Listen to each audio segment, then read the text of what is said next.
Uma seita, uso de drogas em família, uma suspeita de incesto, uma fórmula explosiva que levou à morte de Dídia Cardoso, a ex-sinhazinha do Boi Garantido. Eu sou Rodrigo Lala Veiga, esse é meu amigo Sandro Cel, e você está no Baseado em Fatos Criminais, o seu podcast de True Crime. Mas antes de iniciar, eu peço que você se inscreva no canal para nos incentivar a procurar mais casos, se aprofundar e trazer conteúdos novos para você. Nós temos aqui então um caso que está mexendo com o país, de uma moça muito bonita, que numa seita, alguma coisa parecida, que cultivava o uso de drogas, de suspeita de incesto, que acaba morrendo. Quem é essa moça, essa Dídia? E o que aconteceu? Bom, Sandro, realmente esse caso está mexendo com o país, é um caso que está ainda em investigação e detalhes ainda estão surgindo. Essa moça, a Dídia, ela era muito famosa na região norte porque ela foi, do ano de 2016 até o ano de 2020, a sinhazinha do Boi Garantido, naquele festival famoso de Parintins, que é um festival, né, que tem o Boi Garantido e o Boi Caprichoso, então tem aquela rivalidade. E a sinhazinha é um personagem muito importante dessa celebração. Eu não conheço muito como é que funciona esse concurso, mas eu sei que é dividido em itens. Então, é o item 1, o item 2, e a sinhazinha é o item 7. Então, há uma pontuação específica para esse cargo de sinhazinha. Então, era realmente importante nesse festival. Depois de 2020, ela então entrou num reality show, e ela acabou ganhando esse reality show também em 2021, de uma TV lá daquela região, e ela foi eleita a Rainha do Peladão, é o nome que se dá para esse cargo aí. Então ela ficou muito famosa naquela região por essas duas situações, e ela abriu salões de beleza na região, tanto em Manaus como em Parintins. São 4 salões, 3 ficam em Manaus e 1 fica em Parintins. Uma moça, então, bem-sucedida, bonita, com muitos seguidores no Instagram, e que veio a falecer aos 32 anos, assim, no auge da sua beleza, assim, ela veio a falecer aos 32 anos. Uhum. E toda a situação se tornou pública porque no dia 28 de maio, o ex-namorado dela, o Bruno, liga para a Polícia Militar e fala o seguinte: olha, ela faleceu. A Polícia Militar vai na casa dela, então, encontra ela lá falecida, e aí começou a se gerar uma suspeita de que ela teria morrido por uma overdose de ketamina. Essa foi a questão básica. Mas, na verdade, se descobriu que a polícia já vinha investigando a família da Dídia há uns 40 dias antes da morte dela. Tá? Por quê?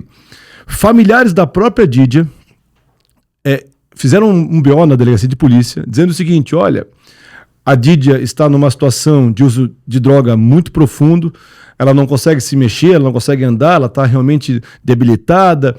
E a polícia, então, abriu essa investigação para averiguar essa situação e, segundo as investigações, apareceu ali uma situação de um possível tráfico de drogas que havia envolvendo as pessoas da família e os salões de beleza, que seria uma fachada para esse tráfico de drogas. Depois nós vamos explicar melhor, mas essa substância, cetamina ou ketamina, é usada até hoje ainda como anestésico, tanto para uso humano, por exemplo, eles usam quando vão botar aqueles pinos na perna, aqueles de metal, de fratura, tanto como anestésico, como pré-anestésico, tanto em seres humanos quanto em animais. Então, essa era uma das drogas da qual se tinha suspeita. Isso. E também se apurou no inquérito policial, e aí por isso que a situação tomou essa proporção, acho que de nível nacional, que haveria uma seita formada pela mãe da Dídia, pelo irmão dela e pela própria Dídia. E essa seita seria baseada num livro chamado Cartas de Cristo. E esta seita seria, então, a ideia deles era que a mãe da Dídia, a Cleusimar, seria Nossa Senhora, o irmão dela, o Ademar, seria Jesus Cristo, e a Dídia seria Maria Madalena. Então essa era a base da seita. E segundo as investigações, esses salões serviriam então para cooptar pessoas para participar dessa seita. E ainda segundo a investigação, para que tu ingressasse na seita, para que tu conseguisse realmente, né, ter a tua elevação espiritual, né, até o Ademar fala numa postagem que ele faz na rede social, para sair da Matrix, tu tinha que usar a ketamina para poder ter essa elevação espiritual, vamos dizer assim. Sair daquela prisão, da sociedade, que a gente então Isso. veria as coisas sem clareza, Isso. a ketamina ajudaria, orientada dentro dessa seita. Isso, eu até vou ler uma postagem dele na rede social que é bem explicativa. Assim. Então, o Ademar diz o seguinte na rede social, né? Saia da Matrix e venha viver um amor em uno comigo. Me manda um direct se você estiver perdido em sua trajetória existencial. Se quiseres respostas que nunca conseguirás ter, eu posso te ajudar. Então veja que a ideia era que ele seria realmente assim o idealizador dessa seita e queria trazer pessoas para que ele pudesse libertar dessa Matrix imaginária dele aí. Nesse momento, ainda a gente vê surgir muitas seitas, né, organizadas a partir de determinadas visões religiosas, filosóficas. A gente vê muitos chamados nesse sentido. Então chama atenção, mas não é excepcional. Como isso vai evoluindo? Sim, e aí, então a morte dela foi dia 28 de maio. A polícia, como disse, já vinha investigando a situação. No dia 29 de maio, dia seguinte à morte dela, então, é pedida a prisão de diversas pessoas, tá? E as prisões são realizadas. No dia 29 de maio, então, prenderam quem? O Ademar, que é o irmão da Dídia, a Cleusimar, que é a mãe dela, a Verônica, que é a gerente de um dos salões de beleza, tá? O Marlisson, que é um cabeleireiro também de um salão, e a Claudilene, que é uma maquiadora. Então, na primeira etapa dessa investigação, esse pessoal tudo foi preso. Deixa eu entender, Rodrigo. É porque eles acham que a Dídia foi morta ou por esses elementos de tráfico? O que fez? Eu não entendi. É porque, em princípio, a família estava ali enlutada e foram presos. O que levou à prisão da família? Pelas investigações, né, a ideia não é que estaria investigando, vamos dizer assim, a morte da Dídia, mas sim a questão do tráfico de drogas. Então, a questão que levou à prisão das pessoas, até a gente vai listar os crimes que estão sendo investigados, tem a ver não com a morte, em princípio, mas sim com a questão das drogas. Então, essa investigação teria verificado, né, segundo o delegado, que haveria, então, esta rede de salões para utilizar essa ketamina nas pessoas para que elas entrassem nessa seita deles aí, chamada, não deu o nome da seita ainda, né, que é Pai, Mãe, Vida. Esse seria o nome dessa seita que eles criaram, né, para usar a tal da ketamina. Bom, além dessa prisão, no dia 29, no dia 31 de maio também, houve uma outra operação de busca e apreensão, tá, numa clínica veterinária que apreendeu 11 mil frascos de uma substância chamada mefentermina, que também teria sido usada nesta seita também para esses fins aí dessa elevação espiritual que eles falam aí. E além disso, foram presos também nessa segunda etapa mais algumas pessoas, tá? O Bruno, esse ex-namorado que encontrou a Dídia morta, foi preso, tá? Um personal trainer chamado Atos também foi preso, que seria o ex-personal da Dídia. E o José Máximo de Oliveira, que seria o suspeito de fornecer a ketamina para eles, que é dono de uma veterinária. Esse cara também foi preso. Então, todas as pessoas foram presas, mas a Claudiele, que era aquela maquiadora, ela conseguiu a prisão domiciliar porque ela tem um filho que tem menos de 12 anos. E aí nós temos já uma jurisprudência formada nesse sentido, quem tem filho menor dessa idade, né, consegue a prisão domiciliar. Os demais todos estão presos por causa dessa investigação. Suspeitas também ali, Rodrigo, era que a própria Dídia teria sido morta por um uso abusivo, talvez, induzido pelos demais, etc., mas isso vai se esclarecer depois. E outra coisa, Rodrigo, essa ketamina, por que nós estamos falando aqui de tráfico de drogas? Essa ketamina é uma substância de uso controlado, ela não é uma substância como a cocaína, como a heroína, que não tem um uso médico. Então, ela é um daqueles medicamentos que é vendido regularmente, desde que com receita especial, de controle especial, e a nossa lei de drogas diz que quando você comercializa determinadas substâncias, essas de controle especial, elas também viram drogas, como se fosse aí uma cocaína, etc. As investigações avançaram nessa situação e foi ouvida a ex-namorada do Ademar, que é o irmão da Dídia. Que seria Jesus. Que seria Jesus para a seita deles lá. E ela então falou que ela foi obrigada a utilizar a droga diversas vezes, essa ketamina, né, quando estava com ele, e também relatou que enquanto ela estava drogada, ela teria sido abusada pelo Adhemar diversas vezes. Tá? A mesma informação parecida com essa foi dada pela atual namorada dele, que também disse que também tinha que usar esses medicamentos por exigência da Cleusimar, que é a mãe da Dídia, também para poder participar daquela situação deles ali. Sandro, tu que é doutor em sociologia, podia explicar um pouquinho para a gente como é que funciona essa questão dessa seita, como é que surge uma seita, como é que é a ideia dessa, como é que isso se constrói? A seita tem o sentido de uma separação, né? Então é muito comum nas seitas você ter um grupo coeso, que tem determinadas obrigações, que faz uma fronteira entre nós e eles. Então, por exemplo, aqui, quem pertencia à seita estava iluminado. Os de fora eram os profanos, aqueles que não entendem a verdadeira mensagem. Em geral, essa seita, é claro, essa seita se estabelece em cima de personagens que têm uma ligação direta com o ser superior. No caso, aqui, né, a Nossa Senhora, que seria a Cleusimar, o Adhemar, que seria Jesus, e Maria Madalena, que seria a Dídia. Então, era uma família de gente que era intermediário da divindade, assim eles se colocavam. E com isso eles tinham o segundo elemento da seita, que é esses seres especiais, né? Então as seitas, de fato, elas exigem muita coisa porque você tem que ser especial. Outra coisa que as seitas costumam fazer é isolar você dos demais, porque quando você tem muito contato com os demais, as pessoas começam a questionar. E as seitas costumam ter aí uma doutrina, né, uma ideologia. Eles diziam que se baseavam nesse livro, então, Cartas de Cristo.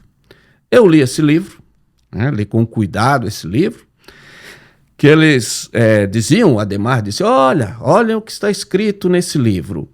Esse livro, ele é muito difícil você ver essa ligação direta que eles fizeram com a seita deles. Esse livro não fala no uso de drogas. Esse livro, basicamente, ele vai dizer por que o Adhemar podia ser Jesus. Na verdade, ele podia ser Cristo, mais do que Jesus, né? Ele fazia o papel equivalente ao que fez Jesus. Veja, nesse livro, né, que é uma interpretação bíblica muito diferente do que a gente está acostumado, né? Então é uma interpretação alternativa, vamos lá, e muito polêmica. Então esse livro diz o seguinte: quando Jesus veio à Terra, Jesus não era Cristo, não era o próprio Deus, o próprio poder de Deus. Ele era como que um intermediário de onde vinha a mensagem. Então eles dizem, inclusive, eles fazem outra narrativa de quem era Jesus, que Jesus só aos 30 anos que ele acorda para a missão dele, antes que ele era uma criança difícil, etc. Interpretações. E de onde que viriam essas interpretações? Na verdade, viriam de cartas escritas pelo próprio Jesus, onde Jesus explica como a mensagem dele foi mal interpretada naquela época. Então ele dizia, olha, distorceram totalmente a minha mensagem. E eu vim aqui, através dessas cartas, esclarecer o que é a realidade. E aí vem uma parte mística muito importante, que talvez seja aí que eles viram a questão com a droga. Eles falam que quando Jesus estaria no deserto, na concepção desse livro, Jesus, que até então compreendia um pouco o mundo como nós compreendemos, ele tem ali um despertar místico, né? Uma epifania, como se fala, e ele de repente vê o mundo com uma clareza absoluta. Ele vê como funciona realmente o mundo. Só que Jesus consegue isso mediante meditação. Em nenhum momento mostra que Jesus usou alguma substância. E a ketamina, há algum tempo, ela já é usada, assim como antes foi o LSD, como uma ideia de que você obtém uma clareza maior, segundo alguns que dizem. Então essa era a ideia, né? Como é que eu chego àquela comunhão com o universo? Eles pegaram essa droga segundo essa interpretação, como um facilitador para chegar a esse caminho de abertura, sair da Matrix. Então, se é verdade que eles acreditavam nisso, porque tem duas correntes aí, Rodrigo.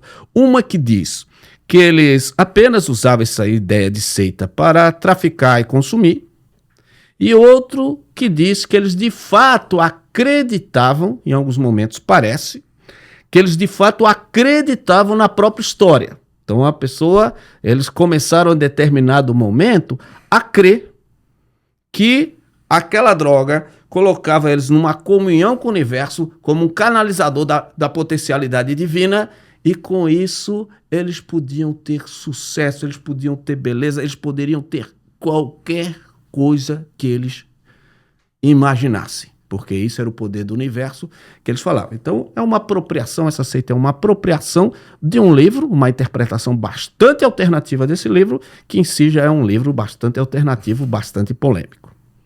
Né? Aqui, no caso ali da família da Dídia, parece que em algum momento eles acreditaram, porque a mãe da Dídia, ela de fato acreditava quando a mãe dela morreu, e quando a própria Dídia morreu, ela acreditava que ela poderia ressuscitar. Porque ela até fala isso, no quarto dia ela ressuscitaria, né? Ela fala isso. Porque na crença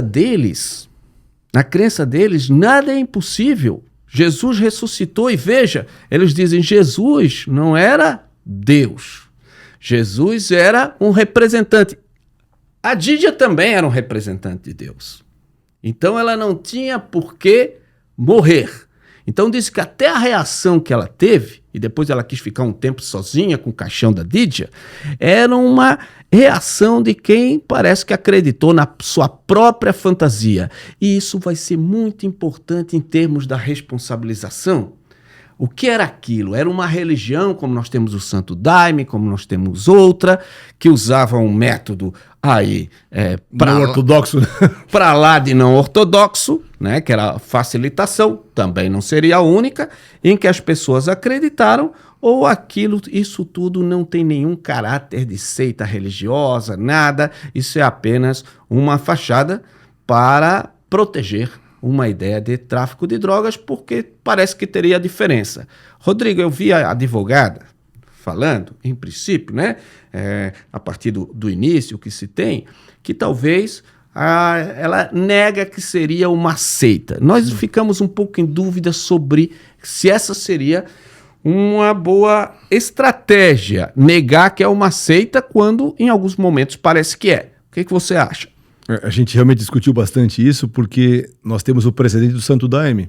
O Santo Daime é uma religião, né, que utiliza daquela raiz, que é uma raiz alucinógena, e que levaria o espírito da pessoa, e isso é absolutamente aceito no Brasil, inclusive pela Anvisa, uma portaria determinando essa questão. Sim. Então, talvez, né, para fins de defesa da questão, o fato de existir uma seita poderia facilitar essa questão. Tudo bem que a cetamina é uma droga que não tem relação de nenhum tipo de planta tradicional, como é o caso, né, do Daime, mas poderia realmente ser uma saída defensiva nesse caso.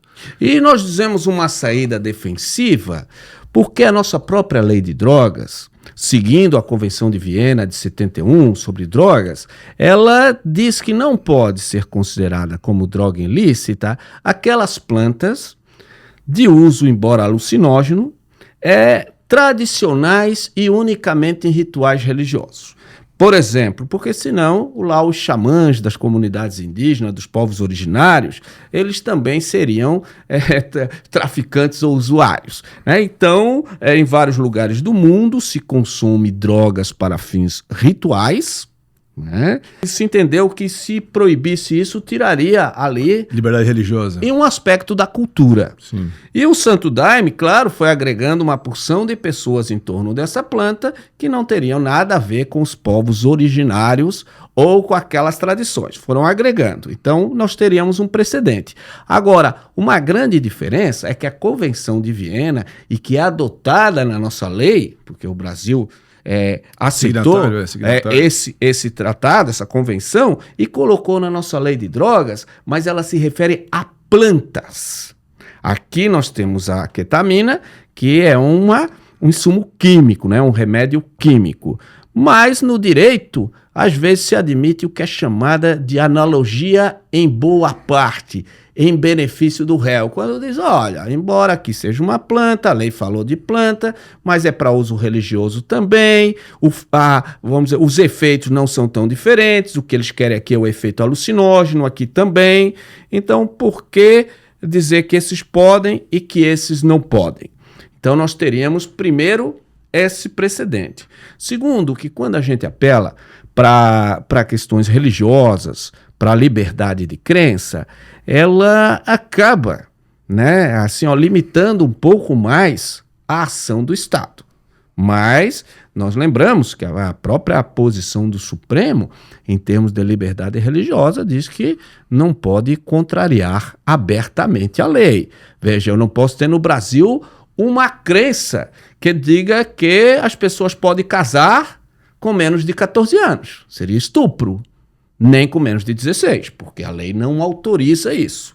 De qualquer forma, a seita daria uma proteção a mais. É isso que uma corrente sustenta. Então, que eles teriam usado a ideia de seita e de religião como uma fachada. Só que, Rodrigo, aí eu pergunto assim, ó, o que me deixa em dúvida, se eles usaram como uma fachada. Vejam que, de alguma forma, a gente usa uma ideia clássica, que o traficante que consome sua própria droga, ele não vai longe no tráfico. Sim. Porque a droga vai incapacitar o sujeito em algum tempo, né? Uso abusivo para o negócio. Então, em geral, se diz que a primeira regra do tráfico que acaba funcionando, do comércio ilícito de substância, é que o sujeito não seja ao mesmo tempo o seu consumidor. Sim. Ali, eles consumiam de forma abusiva. Eles não parece, embora tinha uma rede de salão, não parece também que veio dali, não parece uma ideia, pelo menos eu não vi nada, que eles vendiam para fora com lucro, certo? Eu não estou falando aqui que isso descaracterizaria o tráfico ou não. Mas para a gente saber se o objetivo deles era de traficar como os traficantes comuns, ou seja, eu quero traficar por quê? Porque eu quero ficar rico. A própria casa deles, os próprios estabelecimentos, não são de luxo compatível, né? São casas boas, etc., mas não tem aquele glamour que se espera de alguém que está vendendo drogas, etc. Isso parece que é mais um ponto que reforça, para mim, a ideia de que eles caíram na própria história, que em determinado momento eles acreditaram que aquilo poderia dar um bem-estar, porque é por isso que se usa muito essa droga, às vezes com fim recreativo. Os jovens usam muito nas boates, etc., porque ela daria uma sensação de bem-estar, né? Aquela história, as pessoas se drogam para ter determinado prazer. Se a droga não desse algum prazer, as pessoas não se drogariam, mas essa é aquela armadilha, né? No começo esse prazer, depois o uso abusivo e acaba ali. Nós temos várias questões interessantes. A Didi, então, nosso principal personagem aqui, essa moça aparece morta. Quando a gente vê as fotos iniciais dela, ela é uma moça, veja, ela ganhou concursos, né? Ela era uma moça extremamente bonita, é evidente. E ela também com uma ideia de que aquilo também, junto com outras drogas, contribuiria também para a beleza. Ela vai ficando de uma forma tão decadente. Quando a gente fala decadente, é como aqueles doentes de crack. As pessoas chamam de craqueiro, mas não se usa muito esse termo porque é reduzir a pessoa à sua doença. Isso não deixa de ser uma doença, né? Então ninguém vai dizer que, senão ela seria uma espécie de craqueira também. Não. Ela é uma pessoa que abusou de drogas, que precisava de ajuda, e não a ajuda da seita deles mesmo, porque ali estava degringolando, mas no final a gente vai ver, sobretudo em alguns vídeos, que depois é vazado, vídeos que têm origem na própria família, né? A gente vai ver que é uma pessoa em estado deplorável. Né? Aquela moça linda, de repente se torna, né? Ali a gente vê suja, maltratada, magra, destruída. Né? Então a gente vai vendo e toda aquela decadência, poderia descrever um pouquinho aquela decadência que a gente vê nos vídeos, né? O que a gente vê naqueles vídeos, que é um negócio surpreendente. Sim. 3 tiringadas, a gente não consegue ficar em pé. Novas imagens mostram a mãe de Dídia Cardoso filmando os filhos depois de terem feito o uso de cetamina. Tá bom já, mano, passou o efeito, te levanta. Pai, mãe, vida, cuida. Bom, Sandro, pelos vídeos consegue se ver claramente que eles estavam ali numa situação deplorável. Tu vê as cenas de vídeos em que a mãe filma a própria filha tendo assim uma espécie de convulsão por uso da droga. As cenas que eles estão todos na cama juntos ali, se drogando. Os vídeos são, assim, terríveis. O delegado que comandou a busca e apreensão na casa disse que o cheiro da casa era um cheiro insuportável de carne podre, assim, um cheiro terrível. Então era um ambiente, assim, muito insalubre, muito que típico, tinha também várias cobras, né? Isso. Essas cobras, elas têm um cheiro terrível quando elas ficam assim, né? Soltas, não cuidadas, né? Sim, então elas têm um cheiro específico. E a Dídia, ela aparecia muito nas redes sociais com essas cobras, e inclusive ela parecia depois uma moça meio depressiva, né? E ela dizia que quando ela estava depressiva, ela quase que conversava com as cobras, e isso até chama bastante atenção, porque os répteis, né? Eles não têm aquela parte do cérebro que faz um pouco aqueles vínculos mais afetivos, que faz o cachorro gostar tanto do dono, etc. Os répteis têm menos nesse sentido. Então, até uma pessoa se sentir compreendida por um réptil mostrava um pouco assim, né, um estado, apesar de toda aquela popularidade que ela tinha, aquele sucesso que estava começando dos salões, uma pessoa que se socorre nas cobras, né? Não simplesmente como um animal de estimação, mas como, assim, olha, praticamente membros da minha família, não deixa de chamar a atenção. Sim. E aí, Sandro, assim, partindo para os crimes desse fato, assim, né? Quais são os crimes que, em tese, são cometidos ali? O que aconteceu efetivamente ali? Talvez fosse bom começar com a ideia né, da questão de que foi levantada de que haveria uma relação sexual entre mãe e filho, né? Essa questão foi levantada aí, né, pela mídia. E se isso for verdade, gente, é importante dizer que no Brasil isso não é crime. Incesto não é crime. Incesto não é crime no Brasil, né? Porque eram duas pessoas maiores de idade, são duas pessoas maiores de idade, então não haveria ali, é um ato, claro, imoral, obviamente, mas não é um ato criminoso. Então isso não traria nenhum tipo de prejuízo criminal para as partes envolvidas, se isso realmente acontecia. Sim, até o motivo dele não ser criminalizado é que ele é um ato, em princípio, tão reprovado socialmente. Então o que se diz... Olha, não tem uma pessoa que possa dizer, eu tenho relações sexuais com a minha mãe, mesmo que consentidas, com a minha irmã, em que não passa aquela ideia assim de ter um certo nojo, né? Então a sociedade já controlaria, então em alguns países como a Itália e outros é considerado crime, no Brasil não é, mas teria as outras considerações. Bom, aí os crimes em si, tá? O primeiro deles, talvez o mais famoso deles é o tráfico de drogas. Né? As pessoas, como tu falasse ali antes, imaginam que só tem tráfico quando tem cocaína, heroína, e não é verdade. Então, a ketamina é uma substância controlada e que só pode ser administrada em situações, né, com controle médico, para quem precisa, tudo direitinho, e não era o caso ali. Mas não havia informações de que eles lucravam com isso. Também não é necessário. O fornecimento de drogas, mesmo que gratuito para as pessoas, configura também tráfico de drogas. Então, se realmente se confirmar a ideia de que essa suposta seita era simplesmente uma fachada para atrair pessoas para fornecer ketamina, claramente haveria aí o crime de tráfico de drogas.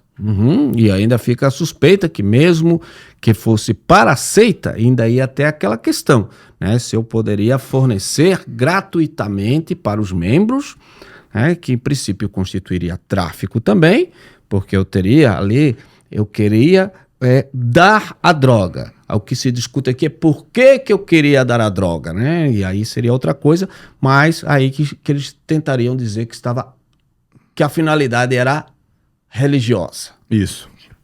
Bom, o segundo crime é um crime chamado associação para o tráfico de drogas, que basicamente é quando 2 ou mais pessoas se juntam com o objetivo de praticar um ou mais tráficos. Então, se na verdade, né, se essas pessoas todas estão ali listadas, né, a mãe, o Ademar, a própria Dídia, que também era suspeita antes, né, da mesma situação, a cabeleireira, a maquiadora, o personal trainer, todo esse pessoal, se realmente eles tinham esse objetivo, né, de fornecer drogas para as pessoas, eu poderia falar também em associação para o tráfico de drogas, que é mais um crime. Bom, além disso, há um crime de pena muito alta, tá? Que é o crime de falsificação, corrupção ou adulteração de produtos para fins terapêuticos, que é um crime basicamente do sujeito que fornece medicamentos fora daquilo que a legislação determina. Por exemplo, né, um medicamento falsificado, alguma coisa nesse sentido. A gente não sabe exatamente por que se colocou esse crime na investigação. Nós imaginamos que possa ser pela importação de medicamento. Então, talvez essa ketamina venha de fora e como ela vem de fora não segue os padrões que a Anvisa determina, então pode ser por isso esse crime.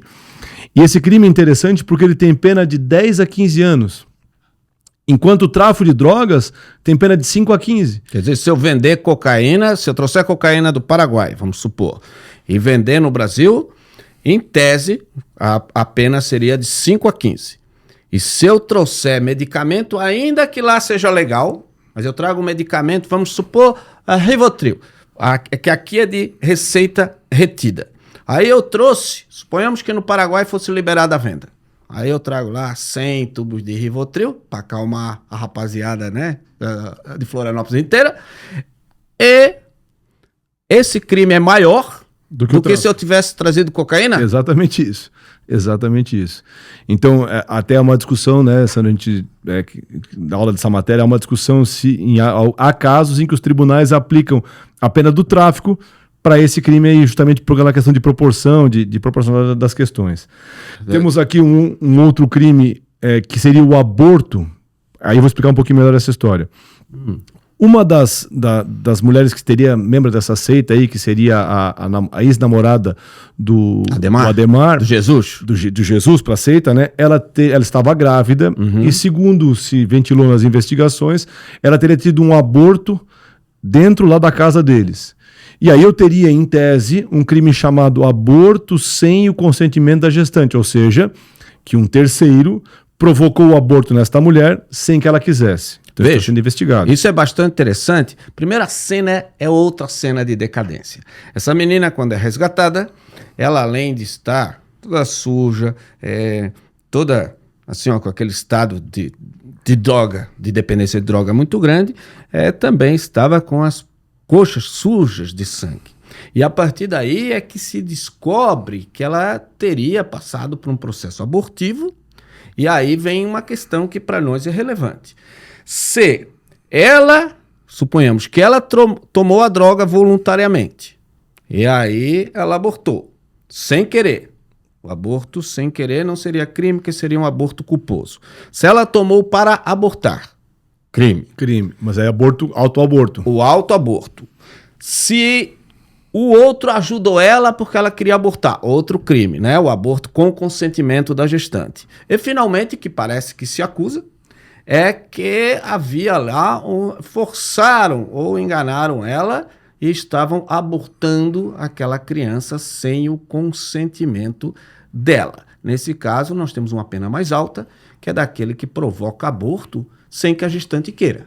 Então, essa é uma situação que também tem que se investigar. Parece que está querendo alegar a ideia de que todos que usaram eram maiores de idade e cada um escolheu usar sem que houvesse nenhum tipo de influência. Cada um usava porque queria usar. Essa parece ser a tese defensiva que eles estão querendo usar. Talvez por isso que ainda há muita dúvida, mas em princípio não se os acusou de terem sido autores da morte da moça da Dídia, porque em princípio ela mesmo teria tomado a droga ou, no máximo, os outros ao ajudá-la, etc., mas não queriam esse resultado morte, nem acreditavam que ia acontecer, e aquilo era uma prática habitual entre eles. Então, a moça morre de uma overdose. Mas, quem deu a droga para ela? Mas não é o que se vê também.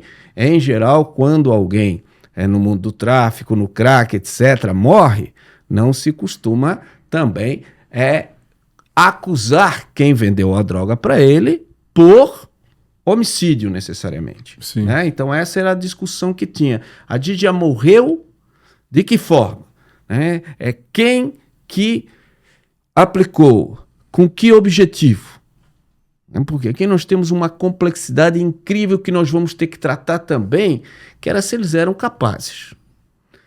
Vejam, a nossa lei, ela diz que quando eu tenho uma doença mental incapacitante,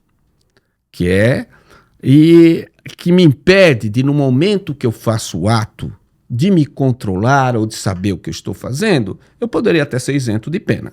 E se eu estou mais ou menos, eu posso ter uma pena diminuída.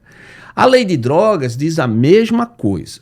Ela diz que quando o sujeito é doente de droga, não é o sujeito que se droga, quando ele está naquele estado que ele já não se controla mais, isso vai ter que ser levantado. Porque, vejam, quando a mãe e o irmão vão parar na cadeia, eles têm síndrome de abstinência, tem aquele comportamento que tem que ser medicado. Sim. Né? Não se tira nem droga, se tira de uma hora para outra, porque pode dar convulsão, dar uma série de coisas. Né? Eles tinham que ser desmamados, como se fala, né? Com ajuda ali de pessoal médico.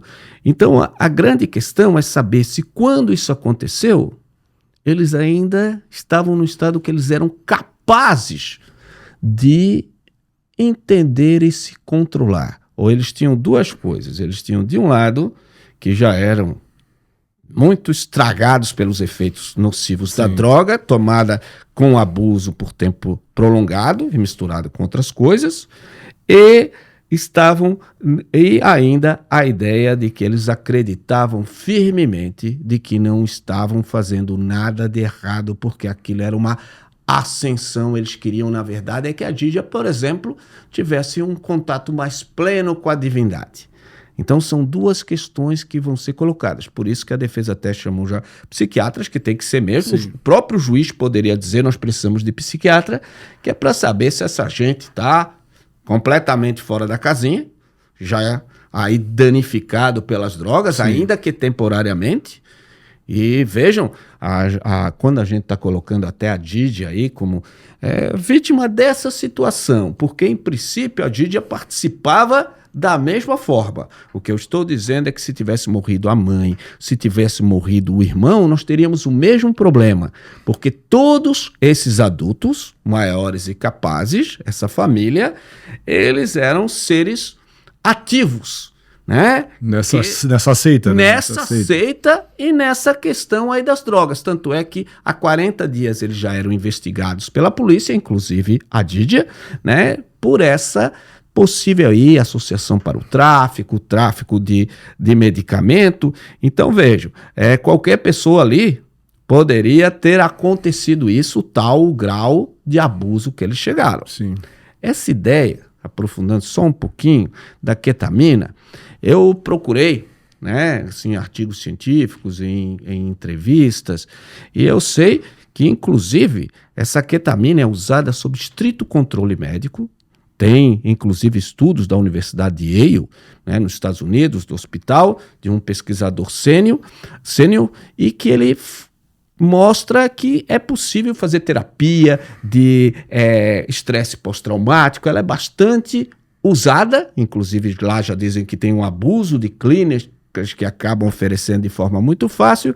Então ela é uma substância alucinógena que se acredita hoje, tanto é que nos Estados Unidos é autorizado, o FDA autoriza sob determinadas condições, mas sempre sob supervisão médica, por indicação médica, porque é uma droga bastante potente, em que em alguns casos se justifica o uso, mas se justifica porque médicos, né? Eles falam até que é o uso off-label, né? Fora da bula, fora do rótulo, né? Quando se usa um medicamento que, em princípio, ele é pensado para isso, pensado, por exemplo, para anestesia ou para pré-anestésico, e se usa para outra coisa. Por exemplo, para tratamentos psiquiátricos de depressão maior, estresse pós-traumático. Então, ela é uma droga que tem essa mística de que ela provoca curas, etc. Né? Como várias ideias, o LSD tinha a mesma história, e alguns cogumelos mágicos a mesma história, e a grande questão é que quando se isso é usado, né, alguns desses é usado num lugar médico, num lugar controlado, com objetivos específicos, com monitoração, é uma coisa. Né? Então nós não precisamos ter esse preconceito, porque isso não é uma droga que só serve para se drogar.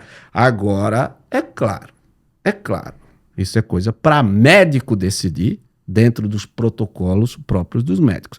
Então, elas faziam um uso abusivo, irregular dessas drogas, ficaram ali um zumbi, e aí vai ser discutido se esse zumbi, nesse momento, não estavam tanto nessa alucinação de acreditar na própria invenção e incapacitados pela droga. Isso já, de muito tempo a lei já prevê isso. Sim. Né? E até aproveitando, Santo, exatamente essa questão tem que se debater também no crime chamado estupro de vulnerável.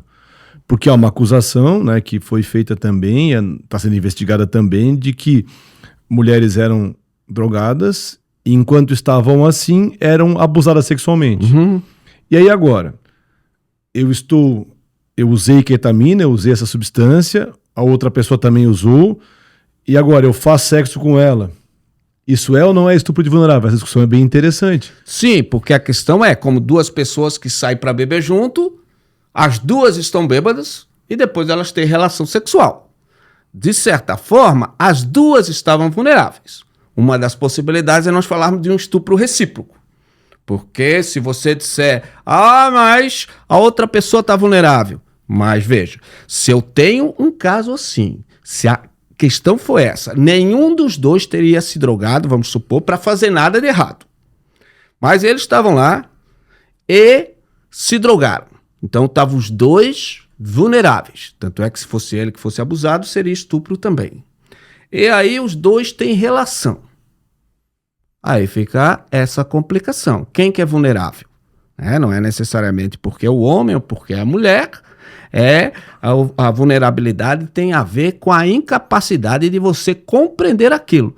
E nós, nesse momento, né, a incapacidade de resistir, nesse momento lá com as drogas, fica extremamente complicado. Porque, veja, alguns vídeos mostram eles se drogando em cima de uma cama. Irmã, outra pessoa, irmã... num clima assim que sugere, né, uma promiscuidade que não aparece nos vídeos, mas que é possível sob efeito de droga, né? Daí até uma das ideias do incesto, né, etc. Então vamos supor que ali duas pessoas consumiram a droga para ter o barato. E as duas pessoas estão do lado e transam. Nós podemos falar em estupro de vulnerável. Veja, se nós pudermos falar no estupro de vulnerável, é um estupro de vulnerável recíproco. Como no direito penal não dá para descontar a culpa de um na culpa de outro, ele responderia por ter estuprado ela e ela responderia por ter estuprado ele. Agora, por outro lado, se ele a drogou e não consumiu a droga e aproveitou desse momento para fazer sexo com ela, aí sem dúvida temos ali estupro de vulnerável. Até se ele a drogou com esse objetivo, sim, e depois se drogou. Sim. Né? Tem que ter, vamos dizer assim, aquele fair play. Né? Aconteceu porque eu tô drogado, você tá drogado, então nós não estávamos nos controlando. Até porque eles eram namorados. Então tem toda essa complicação, esses crimes de natureza sexual nós já tratamos aqui, eles são dificílimos. Enquanto mais quando se trata de namorados, numa situação em que o normal é quando namorado e namorada têm relação que há um consentimento. O excepcional é que pode acontecer, claro, o estupro pode ser entre pessoas casadas, pode ser entre pessoas namoradas, ok. Mas o excepcional é isso. Então, ela teria sido drogada com esse fim, ou ela que estaria vulnerável apenas? Essa é uma questão difícil, porque nesse primeiro momento, e eu até tenho que fazer aqui uma ponderação, o delegado me pareceu, doutor Cícero, extremamente ponderado nas suas considerações, porque, em geral, nesses casos, muitas vezes tem aqueles personagens mais sensacionalistas, etc. Então, a gente vê que ele de fato, é um agente, assim como a gente esperava, até onde a gente viu, porque ele não está ali para dizer isso é aquilo, vamos ferrar aqui. Ele parece uma pessoa bastante... Ponderado, né? Bem irresponsável, tanto é que quando diz do incesto, ele diz, olha, os vídeos e as mensagens não assim, ó, reforçam essa tese, mas aquele ambiente não quer dizer que não vai aparecer.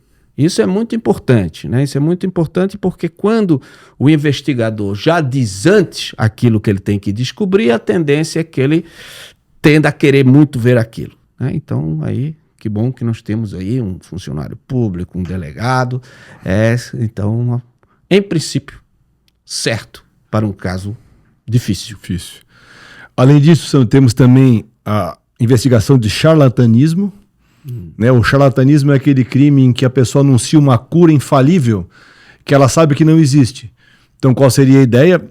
Né, de que esta ketamina curaria todas as mazelas da pessoa. Então, por isso a ideia de charlatanismo. E também o de curandeirismo, que é a ideia de que tu anunciaria uma cura por esses métodos não tradicionais, por outros tipos de método. Né? Para diferenciar um crime do outro é bem simples. O charlatão sabe que o método dele não funciona. O curandeiro imagina que funciona. Então, basicamente, essa é a diferença das duas situações. Então, na minha interpretação... Ou é um ou é outro, não dá para ser os dois, a não ser que sejam pessoas diferentes acusadas do mesmo crime. Aí tudo bem, senão não tem como ser. Sem dúvida. O charlatanismo é uma espécie de... É um estelionato específico. Isso.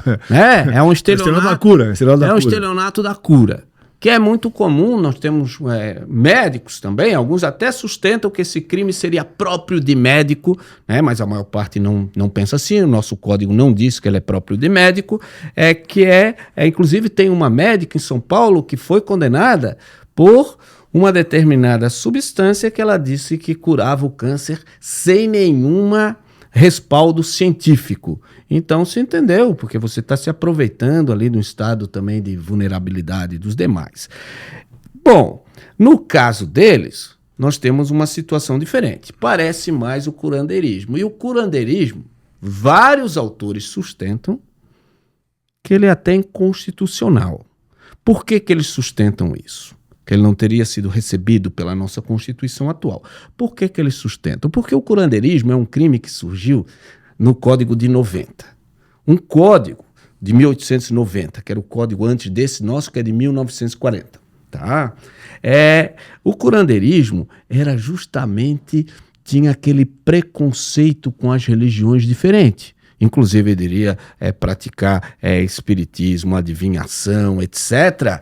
Era uma ideia assim, de que tirando as religiões tradicionais, praticamente o catolicismo e o protestantismo, as demais religiões, o que elas faziam era curandeirismo e que deveriam ser extirpadas.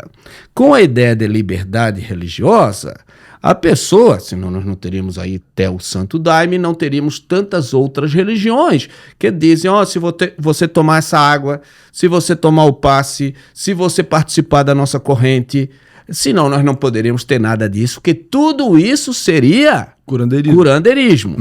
Então, essa ideia é por isso que se questiona. A maior parte das religiões, elas acabam, ou uma boa parte delas, tendo assim uma solução, uma fórmula para você se livrar de suas mazelas. É claro que essas que se está falando do curandeirismo, elas apresentam um produto, né? Mas aqui nós teríamos um produto e a grande questão é essa que colocou, né? O curandeiro ele teria que acreditar nisso. Mas alguns autores sustentam que só seria curandeirismo se a pessoa fosse instigada a abandonar o tratamento normal, vamos dizer assim. Então, sei lá, eu estou sendo tratado por câncer e eu venho, não, toma essa água aqui que eu tenho, que essa água aqui sim vai te curar, o curandeiro faz a pessoa largar o tratamento tradicional, aí seria o crime em si. Certo. Agora, sempre pensando né? Sempre pensando que se nós fecharmos muito isso, muitas práticas religiosas de hoje em dia, né? Você vê várias manifestações que dizem, olha, se você participar disso aqui, você pode jogar sua muleta fora, coisa, etc, etc. Então o que nós temos que pensar, até tem um projeto no Código de Estelionato Religioso, mas justamente vai esbarrar nessa questão, senão fica aquilo, né, que o Código de 1890 ele trazia mais ou menos a ideia moderna de trago seu amor em 30 dias, que isso teria uma espécie, daquele tempo que não era de curandeirismo, mas era proibido também nesse artigo, prometer influenciar sobre alguém mediante sortilégios. Agora aqui tirou o sortilégio, agora aqui ficou de fazer cura mediante medicamentos, em princípio, mágicos. Esse não seria um medicamento propriamente inventado, esse seria um medicamento ao qual se daria uma finalidade diversa Sim. e ilegal. Então, isso é bastante interessante, essa questão. Será que o curandeirismo não representa aquela repressão aos outros cultos? Ou ele deve, por isso que alguns autores dizem, olha, isso aqui tem que ser bastante restrito, mas é essa discussão. Se a gente fechar muito a questão, nós pegamos várias práticas da religião também. Sandro, então, basicamente, esses são os crimes que estão sendo investigados, por enquanto, pela polícia. Há duas questões que a gente pode levantar ainda, que é a respeito da morte da Didia, que por enquanto parece que foi uma morte que não é criminosa, por enquanto há essa ideia. E há uma segunda ideia ligada à morte da avó da Didia, que faleceu há algum tempo atrás, e há uma situação de que um dos netos acusaria esse núcleo familiar da Didia de ter participado do óbito da avó. Como assim? Que eles teriam ministrado para ela anabolizantes e eu acho que ketamina também. E depois ketamina. E aí por isso ela teria falecido.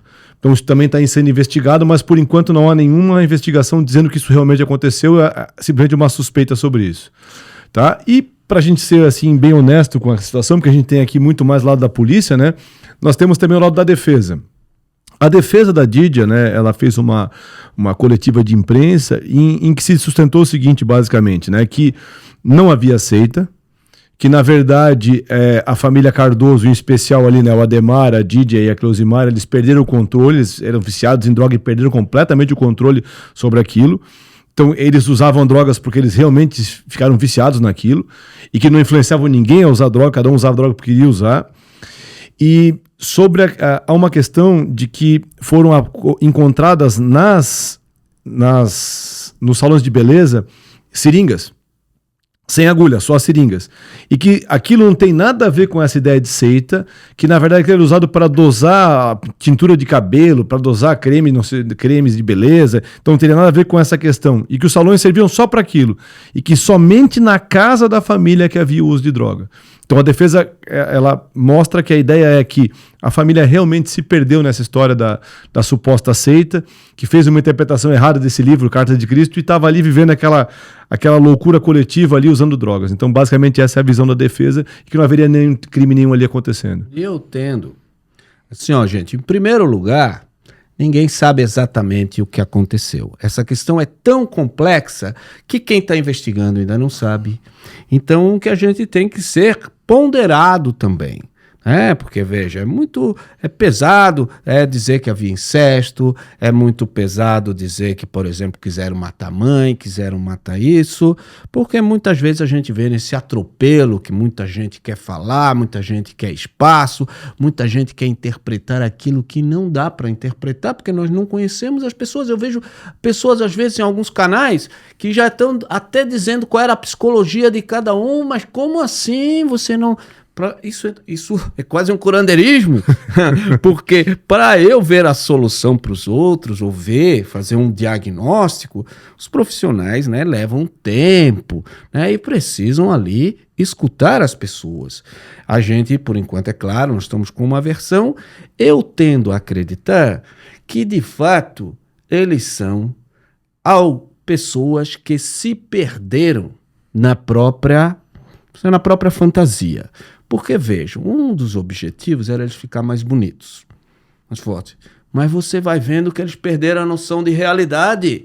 Eram pessoas bonitas, né? Sobretudo as moças, o rapaz também, mas o rapaz não teve tanta alteração, mas tanto a mãe quanto a filha eram pessoas bonitas antes e a filha mesmo ficou uma criatura decadente, coitada.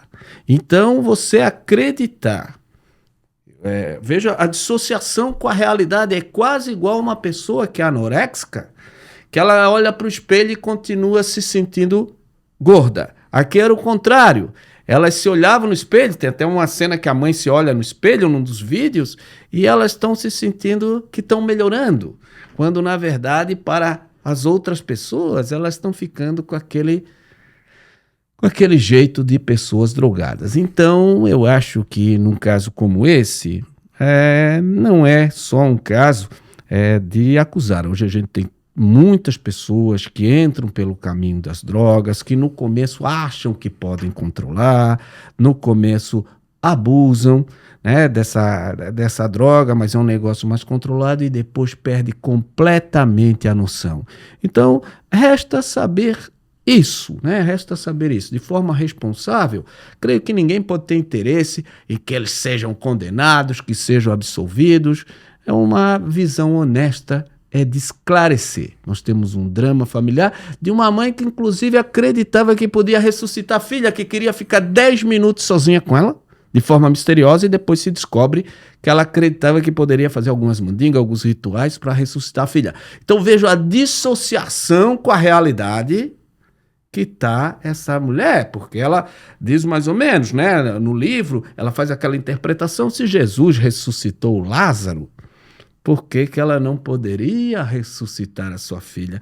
Então, veja, é uma coisa que chega a dar pena quando a gente olha de fora. Eles começaram dizendo que a gente teria que fazer uso disso, entrar para aquela seita para sair da ilusão. Sair da Matrix, né? Da Matrix, ou naquele termo budismo, né? Sair dessa ilusão do mundo, né? E conhecer o mundo como ele é, etc. E parece que é o contrário, eles entraram numa Matrix, numa ilusão. O mundo deles ali ficaram, né? Que deixou eles mais presos, mais incapazes de ver a realidade do que qualquer outra pessoa. Esse é um efeito bastante inverso, né? E aí falta, claro, esclarecer se aquilo então tinha um objetivo para lá, apenas de tráfico, ou tinha esse auto-engano. É um drama humano.